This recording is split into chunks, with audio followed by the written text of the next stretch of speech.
బోధన్ మాజీ ఎమ్మెల్యే షకీల్ కుమారుడు రాహుల్ను పోలీసులు అరెస్టు చేశారు. సోమవారం ఉదయం దుబాయ్ నుంచి తిరిగి వస్తున్న ఆయనను శంషాబాద్ ఎయిర్పోర్టులో అదుపులోకి తీసుకున్నారు. తెలంగాణలో రాగల 4 రోజుల పాటు తేలికపాటి నుంచి మోస్తరు వర్షపాతం నమోదయ్యే అవకాశం ఉందని హైదరాబాద్ వాతావరణ కేంద్రం తెలిపింది. ఈ మేరకు ఆయా జిల్లాలకు ఎల్లో అలర్ట్ జారీ చేసింది. దర్పల్లి మండల కేంద్రంలో ఓ ఫంక్షన్ హాల్లో బీఆర్ఎస్ పార్టీ లోక్సభ ఎన్నికల సన్నాహక సమావేశంలో నిజామాబాద్ ఎంపీ అభ్యర్థి బాజిరెడ్డి గోవర్ధన్ పాల్గొన్నారు.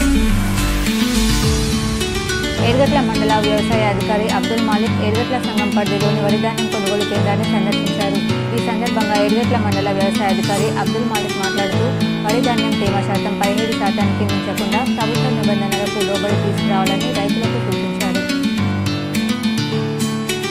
సాలూరా మండల పరిధిలోని సన్ఫ్లవర్ రైతులు ఆందోళన వ్యక్తం చేస్తున్నారు. మండలంలో దాదాపు 6,000 క్వింటాల సన్ఫ్లవర్ పంటను రైతులు పండించగా కేవలం 2,200 క్వింటాల పంటలను మాత్రమే తెలంగాణ రాష్ట్ర మార్కెట్ నాఫెడ్ వారి ఆధ్వర్యంలో సాలూరా హింసా సహకార సంఘాలు కొనుగోలు చేశాయి.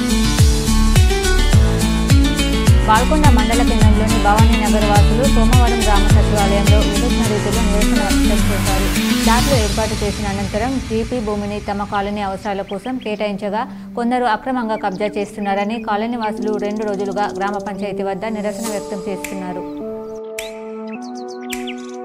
ప్రాథమిక వ్యవసాయ సహకార సంఘం బాల్కొండ పరిధిలోని పీపీసీ 1LB వడ్ల కొనుగోలు కేంద్రాన్ని ఈ రోజున గ్రామ పెద్ద మనుషుల మరియు సంఘ కార్యదర్శి ఎండి మోహిద్ పాషా సంఘ సిబ్బంది ప్రారంభించారు. డిచ్పల్లి మండలం గణపూర్ గ్రామం నుండి పొలసాని శ్రీనివాస్, కంచెటి గంగాధర్, ఎంపీటీసీ రామకృష్ణ మరియు డాక్టర్ లింబాద్రి, డాక్టర్ షాదుల్లా సాగర్ ఆధ్వర్యంలో కాంగ్రెస్ పార్టీలో సుమారు 50 మంది కార్యకర్తలు